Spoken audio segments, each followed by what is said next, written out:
అందరికీ నమస్కారం. ఇది 75 సంవత్సరాల క్రితం జరిగిన విధ్వంసం.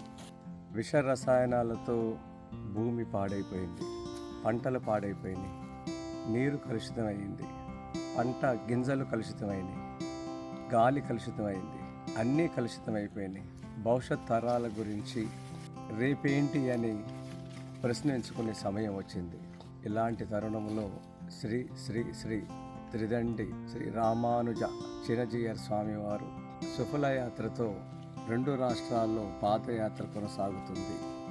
ఇది ప్రకటన చూసిన వాళ్ళు, అన్నం తినే ప్రతి వాళ్ళు బాధ్యతగా నలుదిక్కుల నుంచి స్వామివారితో 4 అడుగులు వేయాలని కోరుకుంటున్నాం.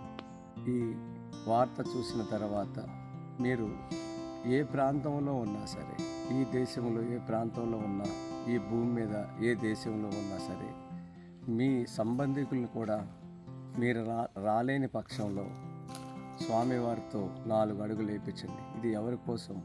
మన మనవాళ్ళ కోసం స్వామివారు ఇంత కష్టపడుతున్నారు. వ్యవసాయం చెడిపోయిందని చాలామంది స్వాములు మాట్లాడుతున్నారు. కానీ స్వామివారు ఈ వయసులో పాదయాత్ర చేయటం అనేది మళ్ళీ భూమికి ఊపిరిపోయటం లాంటిది. ఇది మన అందరి బాధ్యత.